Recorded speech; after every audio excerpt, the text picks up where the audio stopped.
Hoppers, komunitas inspirasi jelajah pulau yang concern terhadap pendidikan anak di Kepulauan Indonesia akan berangkat menuju Pulau Sebira. Pulau ini merupakan pulau terluar di Kepulauan Seribu dan sering disebut sebagai Pulau Jaga Utara. Kelompok kami yang bertugas di pulau ini akan menginspirasi dan memotivasi anak-anak agar lebih berani untuk bercita-cita, berusaha lebih keras, dan menjadi generasi jujur. Saatnya angkat sauh bersama generasi jujur.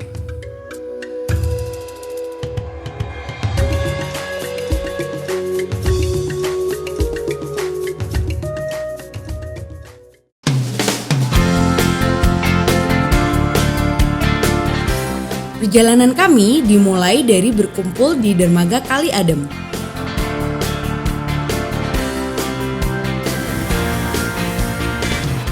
Karena harus menempuh jarak yang paling jauh dibanding dengan tim KIJP lainnya, yaitu sekitar 8 jam perjalanan menggunakan kapal, maka kami harus berangkat lebih dahulu di hari Sabtu untuk transit di Pulau Harapan. Nah, perjalanan ke Pulau Sebira ini cukup jauh, memakan waktu sekitar 8 jam di atas kapal. Oleh sebab itu, kita putuskan untuk istirahat di Pulau Harapan dulu. Kita akan makan siang di sana dulu.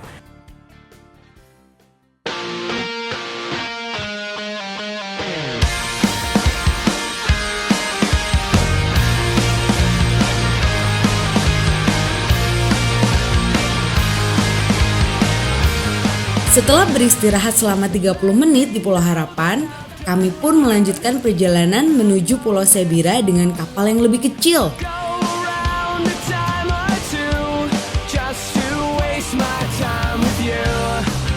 Kami ber-14 dan barang-barang kebutuhan selama di pulau sudah cukup memenuhi kapal ini.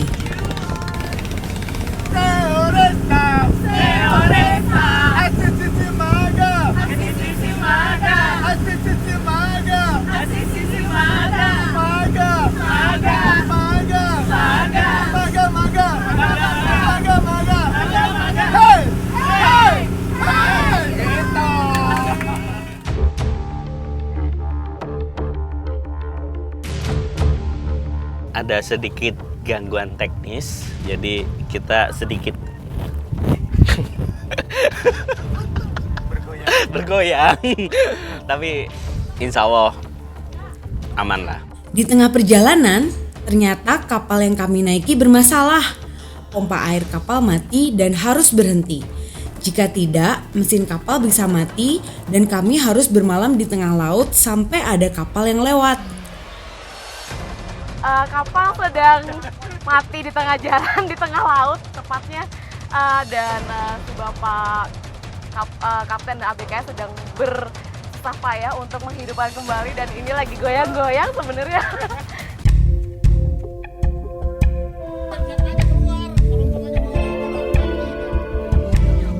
Tetapi sambil berpegangan tangan, kami berusaha menghibur diri agar tetap ceria dan menyemangati Pak Nasir beserta anak buahnya. Dan voila, mesin pun hidup kembali setelah 30 menit lebih. Beberapa dari kami akhirnya mabuk laut dan terkapar tak berdaya karena goncangan kapal yang miring hingga 45 derajat membuat perut kami mual.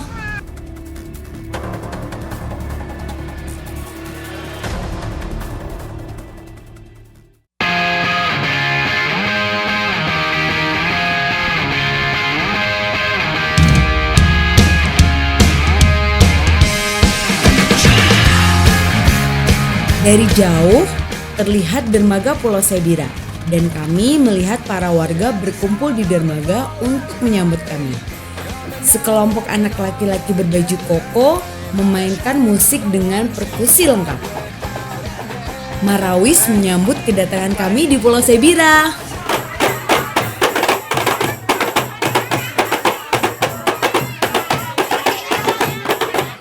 Turun dari kapal, kami diarak menuju SD SMP Negeri 1 Atap 02 Pulau Sebira.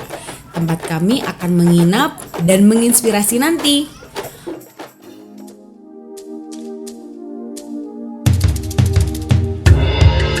Persembahan tari Bugis dari murid-murid semakin membuat kami terharu.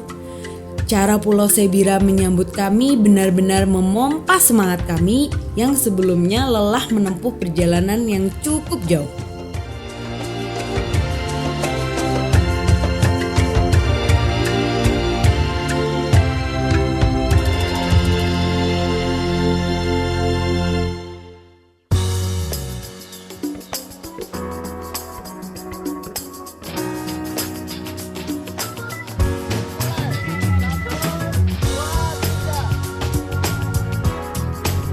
Hari Minggu di Pulau Sebira kami awali dengan senam bersama anak-anak di sekolah.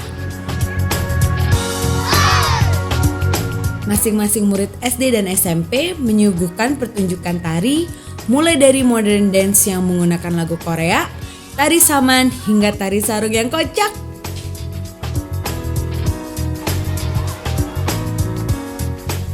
Antusias anak-anak sangat tinggi di Pulau Sebira ini, jadi memang tidak salah satu meskipun di daerah yang paling ujung Jakarta, tetapi semangatnya begitu tinggi. Bisa dibuktikan, ini bisa dilihat sangat meriah. Kemudian kemarin juga sambutannya begitu meriah, jadi memang Pulau Sebira semangatnya sangat tinggi, bagus banget.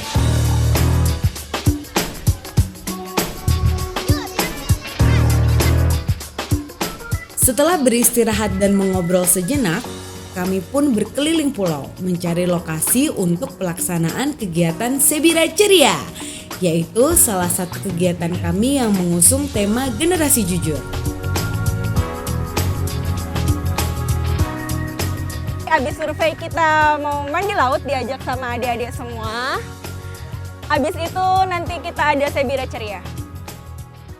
Kita ada di mana? Pulau Sebira!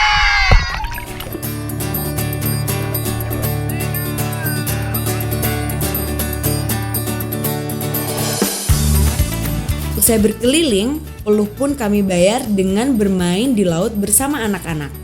Air lautnya jernih dan biota lautnya masih asri.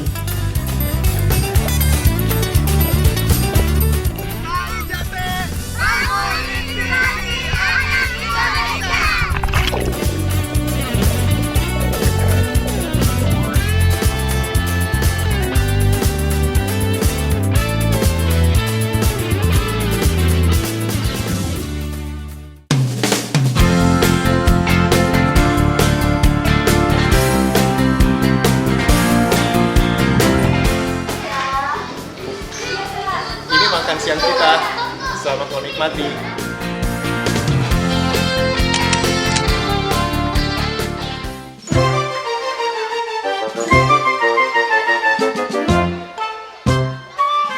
Sore hari tiba, saatnya untuk Sebira Ceria. Anak SD dan SMP yang berpartisipasi kami bagi menjadi 12 kelompok.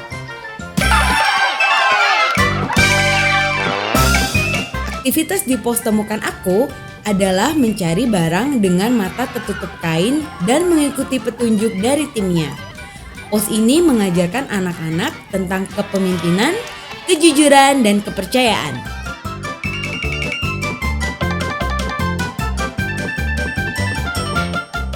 Untuk pos balon berlari, anak-anak harus menyalurkan balon dari garis start hingga finish dengan cara estafet. Jika balon jatuh, harus diulang dari awal. Permainan ini mengajarkan tentang kejujuran dan kerjasama tim. Kecuali yang paling depan. Kecuali yang ketutup. Pos ketiga adalah Tebaklah Aku, yang mengajarkan tentang komunikasi dan kejujuran. Inti dari permainan ini adalah menebak gerakan.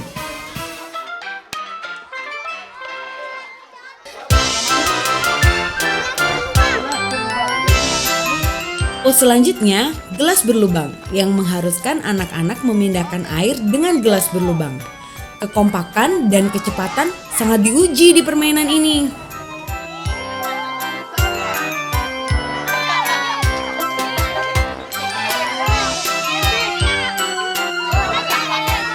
Terakhir ada pos pingpong terbang, yang mengajarkan tentang sifat pantang menyerah serta arah angin. Anak-anak harus tahu arah hembusan angin agar bisa memindahkan bola pingpong dari satu gelas ke gelas lainnya.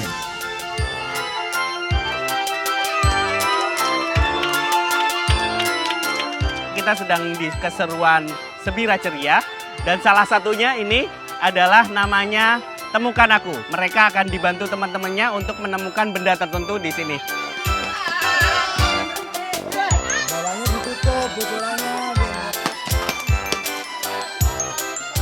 Inti dari rangkaian aktivitas Sebira Ceria ini adalah menanamkan hal-hal positif kepada anak-anak. Salah satunya adalah untuk membentuk anak-anak di Pulau Sebira menjadi generasi jujur. Senangnya melihat mereka aktif dan ceria.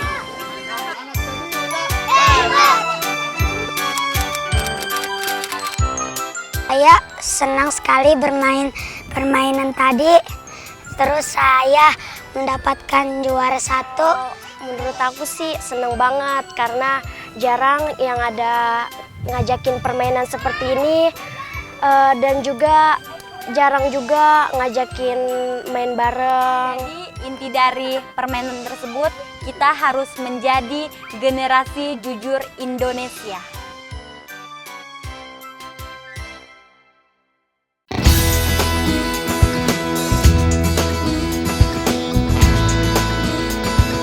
Dan sampai dipindahkan ke yang di akhir 40 menit itu. Nah, kemudian tolong keep track waktu kalian sendiri ya, karena kan semuanya ngajar nih. Malam harinya, kami pun melakukan koordinasi akhir untuk hari inspirasi di esok hari. Duh, semakin tak sabar untuk bertemu para guru dan anak-anak di sekolah.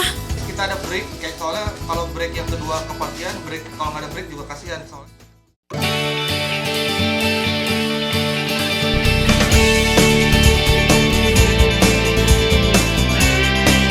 Hari Senin saatnya hari inspirasi. Diawali dengan upacara bendera, meskipun hujan, ternyata hujan tak mengikis semangat anak-anak untuk bertemu kami di kelas. Selamat pagi. Ayo, apa kabar Sebira pagi ini? Baik, anak Sebira? Hebat. Jadi untuk kelas kecil, aku memutuskan untuk menggunakan topeng kanguru untuk mengenalkan binatang kanguru kepada mereka. Itu bentuk penetrasi ke mereka bahwa Australia itu terkenal dengan binatang kangurunya. Terus aku mengajarkan juga satu lagu tentang kanguru yang menceritakan ciri khasnya kanguru itu apa aja. Coklat bulunya kanguruku. Nah, untuk kelas besar sedikit lebih kompleks, aku menggunakan metode dongeng, analogi tentang Indonesia dan Australia dalam bentuk Amir dan Lizzie untuk menjelaskan hubungan bilateral kedua belah negara.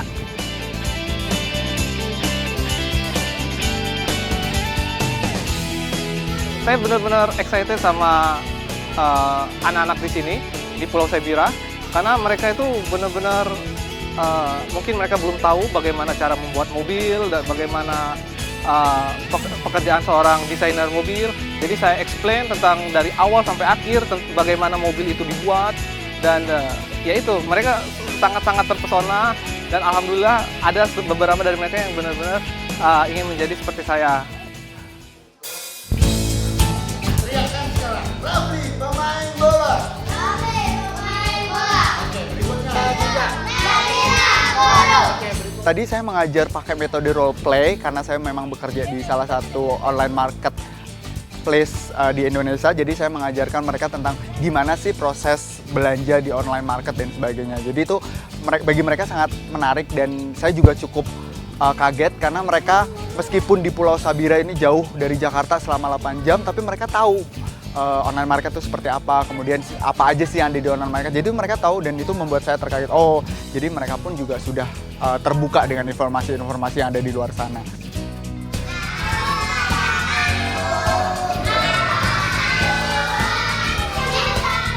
Untuk anak kelas 1 mungkin lebih untuk pengenalan mengenai profesi mungkin nggak terlalu ya, karena lebih banyak nyanyi-nyanyi dan bermain. Tapi untuk anak-anak yang mungkin di atas kelas 4 SD, itu mengenal mengenal yang namanya administrasi kependudukan dari kelurahan, kecamatan, sampai akhirnya saya berada di tingkat yang paling tinggi, yaitu tingkat provinsi.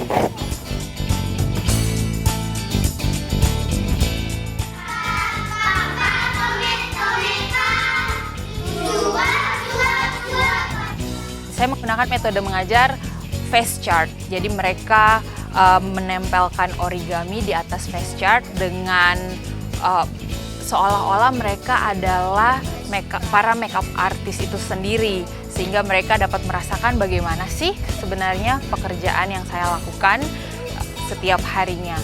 Dan hal itu menuntut ketelitian, menuntut pengetahuan, dan menuntut fokus untuk melakukan dan menempelkan setiap potongan origami di atas face chart tersebut. Oke, boleh. Terus tapi kira-kira kenapa wartawan itu harus jujur? Saya membawakan materi untuk kelas wartawan. Jadi tadi saya mengajarkan sama anak-anak di sini untuk bagaimana simulasi wawancara dengan berbagai jenis narasumber, yaitu mulai dari presiden, pemain bola, pengusaha sukses. Setelah saya membawakan materi itu, mereka sangat antusias dan menurut saya juga mereka sangat berpotensi ya untuk bisa mendapatkan ide-ide yang cemerlang, karena dari berbagai jenis pertanyaan yang disampaikan tuh juga sangat bervariatif dan sangat mendalam pertanyaannya. Jadi bahkan tanpa saya arahkan untuk pertanyaan yang sangat mendalam, mereka pun sudah paham ketika bertemu dengan presiden apa yang harus mereka tanyakan, ketika bertemu dengan pemain bola apa yang harus mereka tanyakan. Kira-kira kalau mau jadi peneliti harus belajarnya sampai tingkat apa ya? Halo, hari ini gue ngajar di kelas 1 SMP, 2 SMP, di kelas 3, dan kelas 5 SD. Surprisingly, di Sebira anaknya antusias banget, bahkan yang SMP-nya pun mau ikutan. Hari ini gue ngajarin tentang profesi gue sebagai peneliti konflik. Metode mengajar yang gue pakai shadow puppet, biar bisa gambarin ke anak-anak apa sih yang dilakukan oleh seorang peneliti konflik itu. Jadi gue main role play, ngasih tahu mereka tentang profesi peneliti konflik.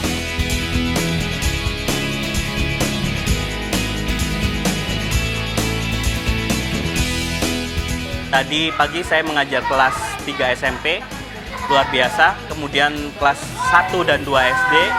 Dan anak-anaknya untuk anak pulau tergolong manis. Ini sebuah pembayaran mungkin atas perjalanan kita yang luar biasa menuju Sebira ini. Diombang-ambingkan ombak dan mendapatkan anak-anak yang super kreatif dan manis. Terima kasih.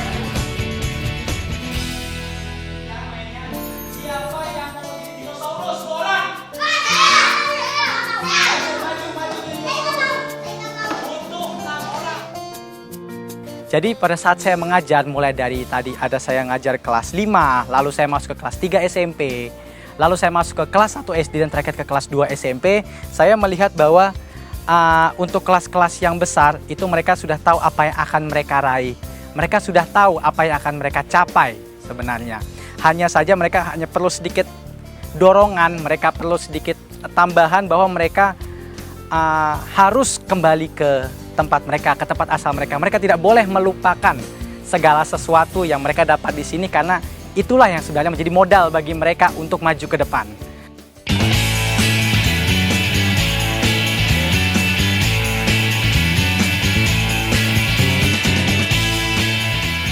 Relawan pengajar sudah mempersiapkan materinya masing-masing.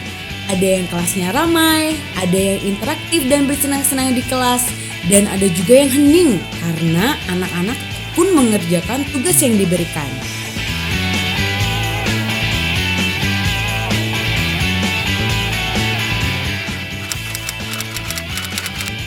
Kegiatan ini sangat antusias sekali di anak-anak kami, sangat berinspirasi dari hal-hal yang baik tentunya dari KJP. Mudah-mudahan inspirasi yang ada buat anak-anak didik kami itu menjadi lebih baik dan lebih sempurna tentunya dalam hal-hal yang ke depannya untuk pendidikan di Pulau Sebira ini. Hubungan ini jangan sampai berhenti di sini. Kita teruskan. Kalau perlu setahun itu 2 kali. Karena dengan adanya seperti ini anak-anak kita termotivasi. Ke depan proses kegiatan ini tidak hanya untuk saat ini saja, tapi mudah-mudahan berkelanjutan karena ini adalah prospek yang baik untuk ke depan, khususnya para siswa kami yang ada di sini. Karena memang kondisi jarak juga yang memang jauh, itu membawa dampak yang benar-benar positif bagi anak didik kami yang ada di sini.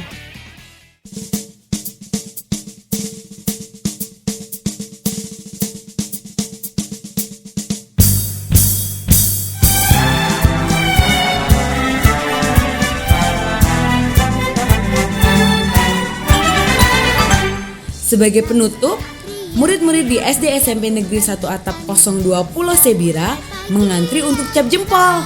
Bukan sekedar cap jempol, tetapi ini adalah simbol atas cita-cita mereka yang terbang tinggi seperti balon yang berwarna-warni. Cantiknya balon cita-cita ini. Mimpikan jumpa lagi kawanku semua.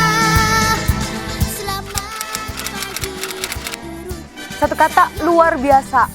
Aku nggak ngira kalau ternyata anak-anak Sebira itu punya excitement yang nggak kalah besar dengan anak-anak di daratan Jakarta ataupun Kepulauan Seribu yang lain.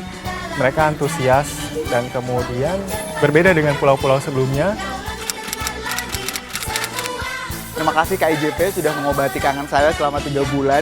Karena 3 bulan saya sudah lama nggak mengajar, kemudian saya kembali mengajar, ketemu dengan anak-anak, interaksi sangat excited dan sangat menarik. Melalui KIJP inilah saya memiliki kesempatan untuk melihat pulau yang mungkin saya tidak bisa lihat dengan daya sendiri. Beach 5 ini pertama kali untuk Pulau Sabira dan saya ditugaskan di Pulau Sabira, rasanya sangat-sangat excited banget. Rasanya sangat-sangat bahagia dan saya harap nanti tahun depan Pulau Sabira masih masuk dalam daftar list KIJP batch selanjutnya.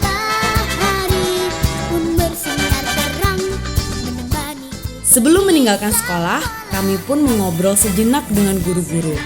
Mereka sangat berharap kegiatan KIJP di Pulau Sebira bisa diadakan lagi. Kami juga sangat terharu mendengar harapan mereka.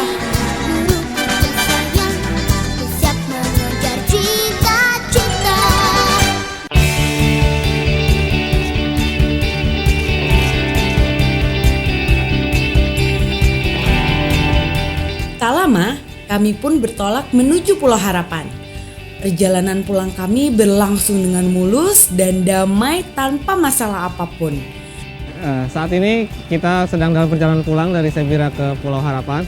Alhamdulillah, sekarang perjalanan pulang itu lebih baik daripada perjalanan berangkat. Karena kalau perjalanan berangkat kita terombang-ambing yang sangat-sangat. Nah, kalau sekarang itu lautan itu kayaknya adem, teduh gitu. Jadi ya kita bisa enjoy menikmati perjalanan pulang. Kita bisa melihat pemandangan-pemandangan di sekitar kapal yang kita lewatin gitu. Kami bisa beristirahat dengan tenang dan mempercayakan kapal pada Pak Nasir. Sesampai di Pulau Harapan, kami bermalam dan bersiap untuk kembali ke Jakarta esok harinya. Hebat! Bangun inspirasi anak Indonesia. Ha ha ha ha.